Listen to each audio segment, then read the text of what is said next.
esta investigación pues fue la unión de dos grupos que llevaban una trayectoria muy distinta, pero que por circunstancias entramos en contacto. En concreto, mi grupo, que es de Ingeniería de Sistemas y Automática, pues estaba dedicado, pues desde hacía más de 10 años, fue pionero en la robótica móvil en España, uno de los grupos que empezó con este asunto. Y por otro lado, pues estaba la primera cátedra de cirugía de la Facultad de Medicina de la Universidad de Málaga, pues dirigida pues por Carlos Vara Torbeck, que bueno, pues fue el grupo que introdujo pues la cirugía laparoscópica casi en España. Fue uno de los primeros grupos que hizo esto, y bueno, teníamos cada uno nuestra historia por separado. El trabajo en común de estos dos grupos de investigación de la Universidad de Málaga se inicia en 1998. Se trataba de dar solución a un planteamiento teórico en apariencia simple: construir un robot que, manejado por la voz, sea capaz de conducir la cámara laparoscópica con precisión en el interior de la cavidad abdominal del paciente. Una vez que vimos que era viable, pues lo que nos pusimos fue en mano a la obra a pedir financiación, y conseguimos pues fondos del Instituto de Salud Carlos III, de los fondos de investigación sanitaria, y a partir de ahí se puso en marcha, digamos, pues casi la aventura de 12 años que ha llegado este proyecto, desde una fórmula hasta que ha llegado digamos, a un producto comercial. El primer paso para construir un asistente robótico que se ajustara al planteamiento quirúrgico fue construir un demostrador, es decir, utilizando equipos ya existentes, modelar un prototipo específico para esta funcionalidad. Así, se inició el proyecto de la construcción de un robot industrial al que se le incorporó una herramienta especial, se diseñaron los algoritmos de control y se creó un nuevo prototipo de robot basado en un brazo articulado de 6 grados de libertad, movido por un sistema de reconocimiento de voz y comandado por una unidad de control novedosa en su concepción, por cuanto el algoritmo que se desarrolló entonces se alejaba ya del planteamiento de otros robots que pudieran considerarse en el mismo ámbito de competencia. En esto empleamos 3 años, y a los 3 años pues empezamos de pruebas in vitro hasta que llegamos a animales de experimentación, y vimos que exactamente pues el prototipo que habíamos ideado esta vez de un robot industrial con todo esto, pues resulta que funcionaba perfectamente. Las pruebas que hicimos demostraron, bueno, que la cámara la movía con una precisión pues de décimas de milímetros, con lo cual fue muy adecuado. ¿Cuál fue el éxito de este prototipo que nos animó a seguir para adelante? Bueno, pues fundamentalmente el cirujano necesita que la imagen no tiemble. O sea, si alguien coge la cámara con la mano, pues el pulso tiembla la imagen, y si hay que hacer una maniobra de precisión, pues resulta totalmente imposible. Entonces, bueno, pues en concreto vimos que nuestro robot, pues para hacer suturas con un hilo que denominan de 7-0, que por lo visto es mucho más fino que el cabello humano, pues muy importante que la cámara esté perfectamente fija. Hicimos estas pruebas, salió bien, y lo siguiente que nos planteamos era cómo llevamos esto a quirófano humano.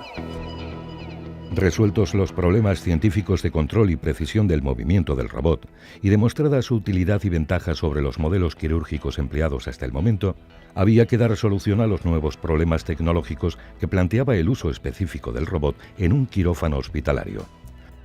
Pues volvimos a solicitar una ayuda a los fondos de investigación sanitaria del Instituto de Salud Carlos III, y nos pusimos mano a la obra.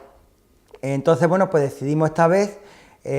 Una de las problemáticas del robot industrial, pues fundamentalmente era que consumía mucho más energía que la que tiene asignado un quirófano, era bastante voluminoso, con lo cual estorbaba, eso no era viable, con lo cual pues nos llevó al diseño de un robot completamente nuevo. Nuestra idea es que guardase las mismas prestaciones de precisión y de posicionamiento que tenía el anterior, pero esta vez pues un robot construido pues totalmente nuevo, y nos pusimos mano a la obra. Este nuevo robot que hicimos pues fue lo más esbelto posible, que estorbase lo mínimo. Tuvimos un gran trabajo de integración de toda la tecnología, ¿no? Que era pues un cajón casi de 1 metro, pues se metió en poco más de una caja de zapatos, que era donde estaba todo el sistema de control del robot, y perfeccionamos pues el algoritmo este que había dicho de que se autocalibre para que no necesite pues ni anclarse a la mesa de operaciones, ni calibrarlo, ni nada. O sea, se mejoró el algoritmo y le daba mejores prestaciones. también los problemas tecnológicos para su uso en quirófano, quedaban aún otros requisitos que salvar antes de su empleo en la práctica médica, entre ellos la ausencia de referentes parecidos en la práctica quirúrgica española. En el Ministerio de Sanidad no se habían registrado nunca prototipos de estas características, de ahí las dificultades para homologar y aprobar su uso. Esto nos llevó pues, a varias visitas con el Ministerio de Sanidad, con la Junta de Andalucía, y al final pues extrapolamos, hicimos una mezcla entre la normativa vigente para los aparatos de electromedicina y el protocolo que se sirve para los fármacos. Y finalmente se hicieron pruebas de seguridad en general, desde ver si el robot se calentaba en el funcionamiento, tenerlo más de una semana funcionando continuamente, inclinarlo y si pasaba de tales grados, si volcaba, pues no podía ser. Y bueno, y con todo esto, pues fue otro trabajo de otros 3 años, y con estos 3 años, al final de estos 3 años llegamos otra vez a los animales de experimentación. Bueno, pues con estas pruebas vimos que después de operar, bueno, pues que cumplía todos los requisitos técnicos de electromedicina.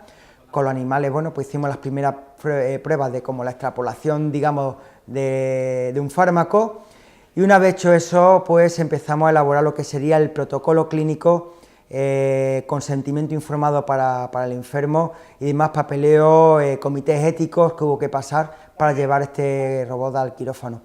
Todo esto que he contado en pocos segundos fue una aventura de poco más de 2 años, y si el proyecto acabó en 2002, en los fondos de investigación sanitaria, en 2004 llevamos esto por primera vez a quirófano humano. Hubo anécdotas, bueno, pues uno lleva un robot experimental a quirófano, esta vez lo llevamos al Hospital Clínico Universitario de la Universidad de Málaga, en concreto lo probamos en el Hospital Marítimo, en uno de sus quirófanos, y bueno, pues claro, llevas un robot a un quirófano, pues nadie se quiere operar con él. Te llevamos 2 informes de consentimiento, uno que te quiere operar y el otro que te vas a operar con el robot. Entonces, bueno, pues nadie quería, tanto era así, ¿no?, que estábamos, bueno, que Carlos Vara decidió que por qué no me operaba yo, ¿no? O sea, decidió que podía ser la solución, ¿no? Entonces, bueno, pues un paciente decidió, la operación, bueno, pues claro, salió perfectamente, incluso ahorramos tiempo de intervención, y una vez que se puso en marcha, el efecto fue que teníamos lista de espera para operarse con el robot. Algunos casos fueron extraordinarios, de reducir una intervención en media hora, otros fueron más normales, reducíamos en 10 minutos, un cuarto de hora, de tal forma que del estudio clínico que realizamos fue un grupo de control, un grupo de 32 pacientes, ¿no?, con un grupo de control, uno con robot y otro sin robot, pues llegamos a una media de que éramos capaces de reducir una intervención en un cuarto de hora. La ventaja fundamental e inconveniente, bueno, pues el robot pues se comanda por la voz, y bueno, es un robot, no es una persona. Entonces, bueno, cuando el cirujano opera con un asistente humano, el asistente, si tiene experiencia con el cirujano, se coordina y sabe dónde tiene que llevar la cámara antes que se lo diga el cirujano, con lo cual eso era una desventaja con respecto al robot. Sin embargo, el ahorro fue debido, aunque las operaciones pues pueden durar 1 hora, 2 horas, resulta que cuando se cansa el asistente tiembla mucho más el pulso, puede rozar la óptica o una víscera, con lo cual hay que sacar la óptica, limpiarla y volver a introducir. Cubierto el periodo de investigación, diseño y experimentación, se abría un nuevo capítulo, la transferencia de tecnología y caudal de conocimiento a la sociedad. Algo que sería viable siempre y cuando el robot ofreciera ventajas destacables frente a instrumental parecido ya existente en el mercado. Esta confrontación se produce en 2006. En este año 2006 el mercado estaba en que había 3 robots laparoscópicos, uno europeo y 2 americanos. Uno de los americanos, el Da Vinci, que se comió al otro americano, que era el Aesop, ¿no? El Da Vinci, el problema que tenía era un robot de 4 brazos, bastante complejo, y bueno, la puesta en marcha es lenta, y bueno, para intervenciones muy complejas pues puede merecer la pena.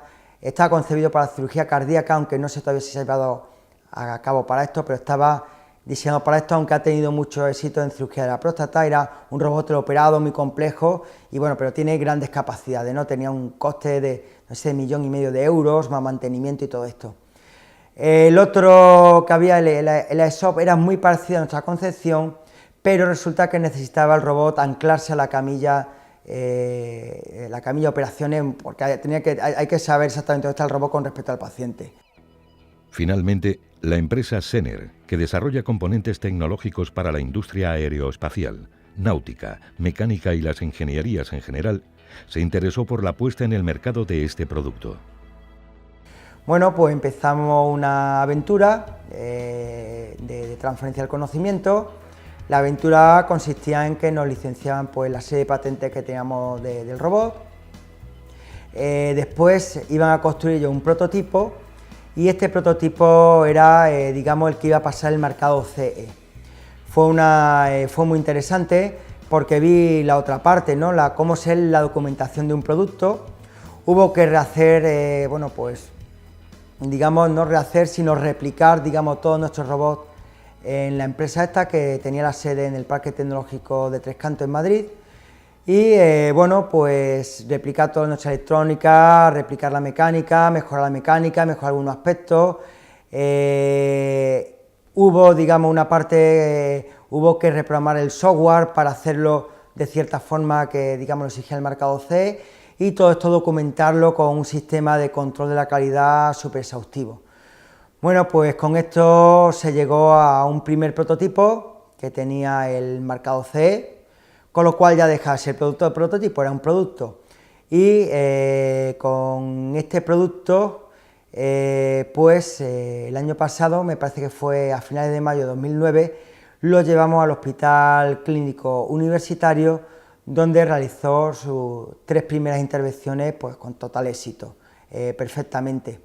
Bueno, pues con esta prueba superada, ahora en el proceso en que se está es pues terminando el sistema de producción para llegar, digamos, a la comercialización a gran escala de este producto.